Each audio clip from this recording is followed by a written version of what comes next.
Welcome back. In the previous video, we were discussing the chapter Animal Kingdom, wherein we have learned two bases for classification of animals, and they were patterns of organization and symmetry. Let us quickly revise some of the patterns. We have seen cellular level of organization, second tissue level of organization, organ level of organization, and organ system level of organization, right? Second basis we have discussed was about symmetry. Let me quickly revise symmetry. I told you organisms which, for example, a plane is passing from the center of the organism and that will not give me equal identical halves. So these organisms are termed as asymmetrical organisms. And if organism can be shown two equal halves when a plane is passing from the center, yes, I can say symmetrical organisms. But we can see two types of symmetry: radial type of symmetry and bilateral type of symmetry. Now we have seen in case of radial symmetry, any plane, see 1, 2, 3, any plane passing from the center of organism will give me two identical halves, okay, or will give me identical halves. It's called as radial symmetry. Okay, echinodermata. This example is Asterias or starfish belonging to echinodermata. Whereas a plane passing from the center of organism which will give me only two identical halves, right and left, two identical halves. So bilateral symmetry, right? Moving to the next basis for classification, and that is germ layers. Okay. Now what are these germ layers? During the embryonic stages of an animal, okay, when the animal is growing, embryo to adult, when the embryo is forming, there are three germ layers formed. Okay, and normally why I am saying three? So okay, before that I will tell you germ layers. Germ layers meaning they are during the embryonic stages the layers are formed. Okay, and these layers can be two or can be three. Based on the number of these germ layers, the organisms can be classified as diploblastic organisms, diploblastic and triploblastic organisms.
showing diploblastic organism. They are diploblastic organism. Whereas chordates, especially V, okay, even case of you can say annelids also, some are showing triploblastic type of organization. They are triploblastic, having 3 germ layers. Okay, so this is about the germ layers. Next, I tell you next basis for classification is coelom. In simple words, if I want to tell you, coelom is nothing but a cavity. But where that cavity is present. Okay, so if I want to draw, if I want to tell you here, it's a cavity between the body wall. This is a body wall, if suppose, okay, outer body wall, and this is the gut, or you can say alimentary canal. Okay, alimentary canal, or you can say gut, our digestive tract. So a cavity which is present between ectoderm and alimentary canal. So this cavity, okay, if there is perfect cavity, we say the organisms are coelomate. Got it? A cavity which is present between the body wall and the alimentary canal of organism. Got it? This is nothing but a coelom. But this coelom or cavity is always lined by mesoderm. Remember this. Okay? So I can say this body wall is formed from the ectoderm, gut is formed from endoderm, and if cavity is lined by mesoderm, we say this particular organism is coelomate.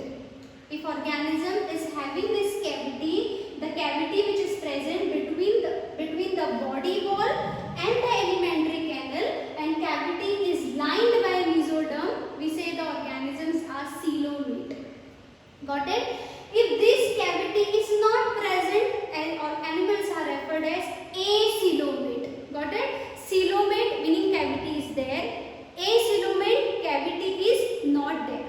But between coelomate and acoelomate, there are some in-between organisms which are, or you can say organisms which are lying in between coelomate and acoelomate organisms. They are called as pseudocoelomates. Now what is pseudocoelomates? For example, if suppose the cavities are present in some pouches. Got it? So cavity is there between body wall and the gut. But that cavity is not continuous like coelomate organism. The cavities are present in some pouches. Okay? Like you can see one pouch over here, second pouch over here. So this is the cavity, this is another cavity, this is next cavity. So they are called as false cavities. And that's why these are the organisms which are referred as pseudocoelomates. Okay? See. Based on the coelom presence and absence, organisms can be classified as coelomate, pseudocoelomates and acoelomates. Okay? See here, you can see perfect coelom over here. Okay? So coelomate organisms. If you want to see here, you can see coelom is present in pouches. Okay, coelom is present in pouches. That's why these organisms are called as, or you can say pseudocoelom. So these are the coeloms. You can say these organisms are pseudocoelomates. Whereas if you want to see here, there is no cavity. Cavity is entire mesoderm is there. No cavity. Okay, so organisms are called as acoelomates. Okay, sponges are the examples which will not have any coelom inside. So they are acoelomates, sponges, or you can say poriferids. We are hierarchy level. If you take example, okay, especially if I am telling you about this roundworms, Aschelminthes, okay, they are having pseudocoelomates, roundworms. They are not having perfect cavity. They are having that pouches. Okay, so pseudocoelomates we say, Aschelminthes especially. Before Aschelminthes is sponges, we can say Porifera, Ciliaprata, then Ctenophora, all these examples. Even Platyhelminthes are acoelomates. Okay, and after the Aschelminthes is our Arthropoda, you can say Echinodermata, Hemichordata, then all the chordates are coelomates. Got it? So these are about the coelomates, pseudocoelomates and acoelomates. Moving to the next, so this is the same picture. Okay, moving to the next basis for classification is segmentation. What is segmentation?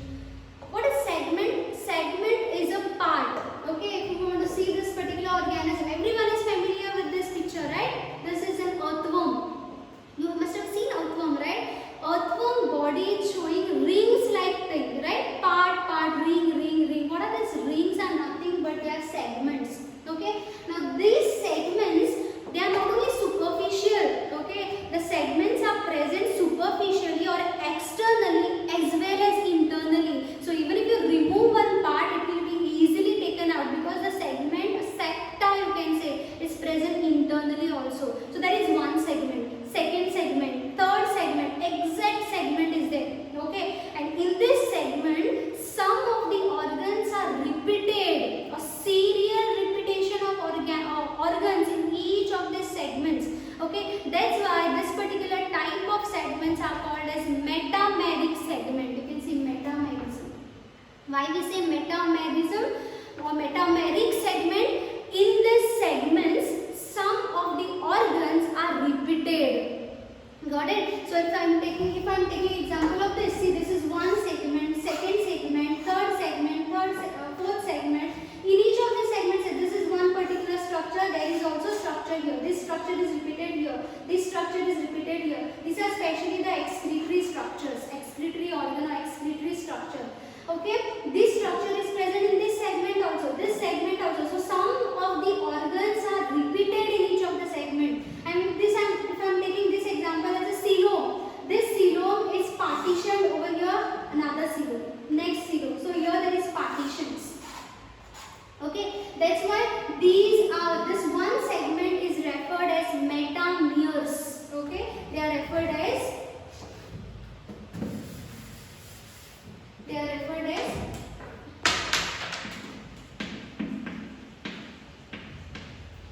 metameres. And since these metameres are present, that means organs are present in each of these metameric, or you can say metameres.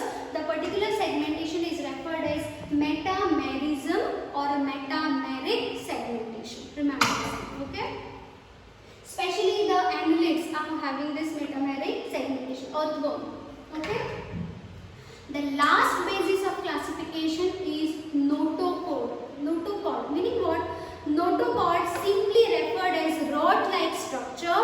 Okay, they are rod-like structure, but they are derived from mesodermal, or you can say they are produced from mesoderm, or I can say they are mesoderm in origin. Okay, so they have originated from mesoderm. You know mesoderm now. Ectoderm, endoderm, and there is mesoderm. So these are the notochords which are derived from mesoderm, that middle layer. Okay, they are rod-like structure and present at the dorsal surface during embryonic development. Got it? They are called as notochord. So if you want to easy to remember this notochord are rod-like structure. They are rod-like structure. Second, they are mesodermal in origin. They are mesodermal origin. They are having mesodermal origin and they are present at the dorsal side during the embryonic stages. Okay, so these are the three characteristic features of the notochord. Notochord are rod-like structure, mesodermal in origin, and they are present at the dorsal surface. They are notochord. Organisms which are having notochord are called as chordates, and the organism which doesn't have that chord, you can say notochord, the organisms are referred as non-chordates. Non-chordates, you can see the picture here.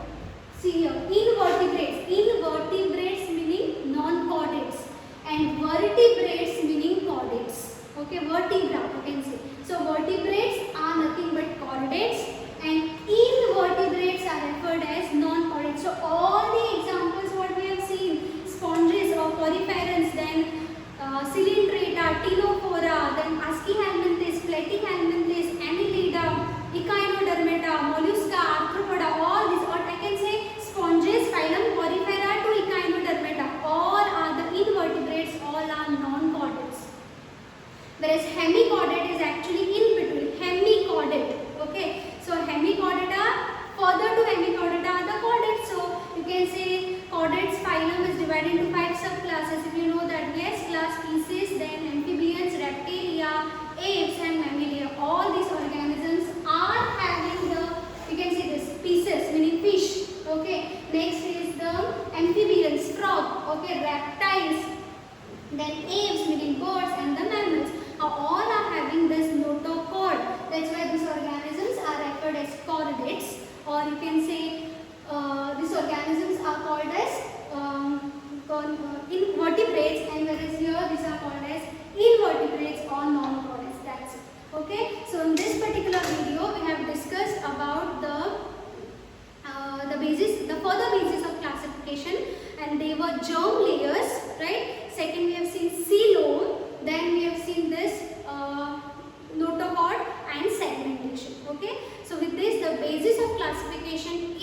sure in the next video we will actually start with the classification part of animal kingdom. All the phyla we will be learning. Thank you everyone.